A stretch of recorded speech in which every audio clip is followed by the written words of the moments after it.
The last speech that Tucker Carlson gave through the Heritage Foundation has gone viral, and this is the speech that he gave just before he and Fox News decided to part ways. And it is a speech that everybody needs to hear, but it also makes you wonder if this is the reason that he and Fox News are no longer together.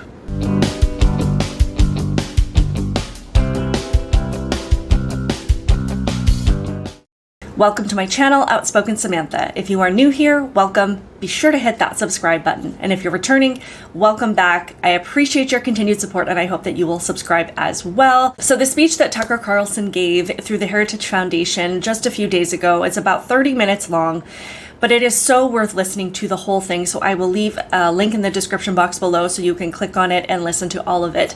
I think it is just the message that so many of us need to hear right now as we see so much heartache and so much devastation happening around us. And sometimes it can be really hard to find that motivation to keep fighting for what's right, even though we know that it is worth preserving. We know that the future generations need us to uphold that fight. Sometimes it is really, really hard to just find a reason to keep doing it and to keep taking the hits and to keep dealing with the backlash and these voices that are so loud and so hostile. And a lot of times they're coming from, some of our closest friends and our family members. So all of this compounded can be really difficult to deal with all at one time.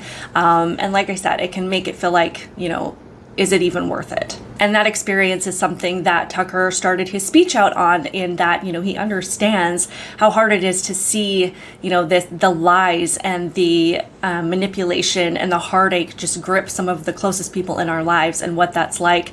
So let's go through about a minute of that clip. So many people break under the strain, under the downward pressure of whatever this is that we're going through. And you look with disdain and sadness as you see people become quislings. You see them revealed as cowards. You see them going along with a new thing, which is clearly a poisonous thing, a silly thing. Saying things they don't believe because they want to keep their jobs. If there's a single person in this room who hasn't seen that through George Floyd and COVID and the Ukraine war, raise your hand. Oh, nobody? Right. You all know what I'm talking about. And you're so disappointed in people. You are, and you realize that the herd instinct is maybe the strongest instinct. It may be stronger than the hunger and sex instincts, actually. The instinct, which again is inherent to be like everybody else and not to be cast out of the group, not to be shunned, that's a very strong impulse in all of us from birth. And it takes over, unfortunately, in moments like this, and it's harnessed, in fact, by bad people in moments like this, to produce uniformity. And you see people going along with this, and you lose respect for them. And that certainly happened to me at scale over the past 3 years. I'm not mad at people. I'm just sad. I'm disappointed. How could you go along with this? It's not true, but you're saying it anyway? Really? You're putting your pronouns in your email? You're ridiculous. So I know the things that he is talking about just in this little clip right here are things that a lot of us can relate to when we see people going along with things that we know that they know are not true. We can point to the data and the statistics that prove that what they're complying with has no basis whatsoever. When, during George Floyd, when all of our cities were being burned down on this idea that police are racist and that they're out there hunting down black people, when we see COVID, friends and neighbors turning on each other if their best friend or their mom wasn't fully masked all the time. And then we saw it with the vaccines and people, deciding that you don't deserve healthcare, or you don't deserve care of any kind or compassion if you were not getting the booster or the vaccines, because essentially that just means that you want everybody to die. And we know that that's not true, and they know that it's not true. Yet we see these people going along with it. And I think Tucker is correct in saying that the herd instinct is so incredibly strong because people don't want to deal with that backlash. It is a lot easier just to go along with what you're being told and the talking points that you're being fed as this method of self-preservation, of not wanting to deal with conflict. But you have to think about what you're sacrificing on the other side. And are you truly fighting for the well-being of humanity? Are you truly fighting for something that is going to uplift people and make them safer and make them better and contribute to your community? Or are you just contributing to something because you don't want to deal with the heat? In one case, someone who I made fun of on television, and certainly in my private life in vulgar ways, who was really the embodiment of everything I found repulsive, who in the middle of COVID decided, no, I'm not going along with this. And once you say one true thing and stick with it, all kinds of other true things occur to you. The truth is contagious. And the second you decide to tell the truth about something, you are filled with this, I don't want to get supernatural on you, but you are filled with this power from somewhere else. Try it. Tell the truth about something. You feel it every day. The more you tell the truth, the stronger you become. That's completely real. It's measurable in the way that you feel. And, of course, the opposite is also true. The more you lie, the weaker and more terrified you become. We all know that feeling. You lie about something, and all of a sudden you're a prisoner of that lie. You are diminished by it. You are weak and afraid. This is 100% true. It's becoming so much more obvious between the people that follow truth and people that follow lies. And that distinction is becoming so much more clear. You see Tucker Carlson, he just lost his job at Fox News, yet he's riding around on his golf cart and he's smiling and he's happy. And he knows that he has a future because he knows that people are hungry for the truth. And not only that, people are hungry to be respected. Because as human beings, when you are honest with me, it means that you respect my opinion and my ability to handle whatever it is that you're telling me, to handle the truth and be able to determine for myself what makes sense. If you lie to me, that is so disrespectful because it's saying that you're controlling the information that you think I can handle and controlling my ability to absorb it and to dissect it and to think critically about it. So often we hear that those of us that are standing up for truth are the ones that are being hateful and bigoted and, creating all of this hostility and conflict in the world. And what it is that we're really doing is trying to preserve the thing that produces and that encourages the most success and the most happiness in human beings, and that is to adhere to the truth. There is no compassion in confirming lies that people want to go along with. If you tell somebody that, the police are racist and it's going to be a good idea to defund the police, what you're doing is contributing to the downfall of their community. If you tell people that, everybody should have a one-size-fits-all approach to COVID or taking the vaccines or whatever it is, then you're taking away their liberty and their freedom and their ability to make a decision about what works for their health and what makes sense based on the data that's available, based on the provable evidence. And you're forcing people to comply with things that don't make sense and that there's no evidence or statistics to support the reason for. I remember when the Southwest Airlines, I believe, when all of those pilots went on strike, and there was one of the pilots that released a video on behalf of all of them saying, this is the thing that we're being forced to do now. But at some point, it's going to be you that's forced to do something that goes against what you believe in. And it's not just going to be people on the right. It's not just going to be conservatives. It's not just going to be, people that love the country. Eventually, all of us are going to be forced to do things if this is the precedence that we're setting for ourselves. So you see the sadness happening. But there is, as there always is, this is a fact of nature and theology and of observable reality, there is a countervailing force at work always. There's a counterbalance to the badness. It's called goodness. And you see it in people. So for every 10 people who are putting he and him in their electronic JP Morgan email signatures, there's one person who's like, no, I'm not doing that. Sorry, I don't want to fight, but I'm not doing that. It's a betrayal of what I think is true. It's a betrayal of my conscience, of my faith,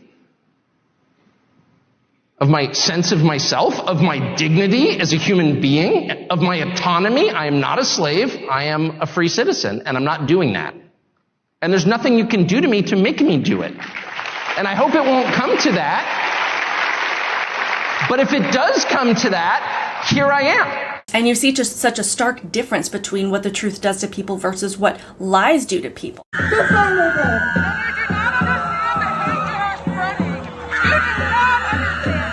don't play into the trans agenda, you're cast out as a bully. Tucker goes on to explain how much is at stake. And yes, there are things to lose when you are speaking the truth, not your truth, not my truth, not a version of the truth, but the truth. There are things to lose and there are things that are at stake. But ultimately, people that speak the truth are happier because it doesn't take this enormous amount of energy to uphold the truth. Whereas when you're lying, it is exhausting. It is so exhausting to continue to perpetuate something that you know is not true, and you're exhausted because you're spending all of your energy trying to get people to affirm things that you believe and that you want to believe and that you think are going to make you happy, but they're just not true, and you cannot get everybody to go along with that, and you're miserable because of it. I honestly believe that a lot of the things that people say on mainstream media, a lot of these news anchors, whether it be on Fox or CNN, a lot of times I don't even think that they believe what they are saying. But they are not being paid anymore to tell people what they think. They are accepting a salary to perpetuate things that they know are untrue. And essentially, you've sold your soul at that point. But I love that Tucker points out that, it takes a lot of courage when there is so much stacked against you, when you're not a multimillionaire, when you don't have the opportunities that Tucker Carlson has, and you still stand up for what is right, because you can't put a price on your integrity. You can't put a price on the things that you believe, and standing up for what's right, and preserving the truth for future generations, and loving people enough to want better for them. There are people that are losing their jobs just for not using somebody's pronouns, or for not using the name that they want to use, or for not affirming them in the opposite sex, not affirming things that are just not possible. And it's perpetuated that this is coming from a place of hate and bigotry and lack of acceptance. And what it is, from my perspective, and from people that refuse to cave to these things, is that it's truly compassionate for me to remind you of the truth and of reality, because there is no happiness as you pursue this path that has no basis, that has no foundation, that has no true positive outcome. You're losing your body, you're losing your ability to bear children, you're losing your healthy psychological and mental development, you're losing touch with reality, or you're losing the connection between your mind and your body, and a lot of times you're losing connection with your loved ones. I don't see any positive outcome in this continued fight for me to affirm things in you just because you've been told that this is who you truly are. And I want you to come back to this space of reality, and to come back to this space of what's real, so that we can move forward together and have a truly successful and thriving society, and truly successful and thriving next generation. And I love that Tucker came out with this clip yesterday. Good evening, it's Tucker Carlson. One of the first things you realize when you step outside the noise for a few days is how many genuinely nice people there are in this country. Kind and decent people who really care about what's true, and a bunch of hilarious people also, a lot of those. It's got to be the majority of the population, even now. So that's heartening. The other thing you notice when you take a little time off is how unbelievably stupid most of the debates you see on television are. They're completely irrelevant. They mean nothing. In 5 years, we won't even remember that we had them. Trust me, as someone who's participated. And yet at the same time, and this is the amazing thing, the undeniably big topics, the ones that will define our future, get virtually no discussion at all. War, civil liberties, emerging science, demographic change, corporate power, natural resources. When was the last time you heard a legitimate debate about any of those issues? It's been a long time. Debates like that are not permitted in American media. Both political parties and their donors have reached consensus on what benefits them, and they actively collude to shut down any conversation about it. Suddenly, the United States looks very much like a one-party state. That's a depressing realization, but it's not permanent. Our current orthodoxies won't last. They're brain dead. Nobody actually believes them. Hardly anyone's life is improved by them. This moment is too inherently ridiculous to continue, and so it won't. The people in charge know this. That's why they're hysterical and aggressive. They're afraid. They've given up persuasion. They're resorting to force. But it won't work. When honest people say what's true, calmly and without embarrassment, they become powerful. At the same time, the liars who've been trying to silence them shrink, and they become weaker.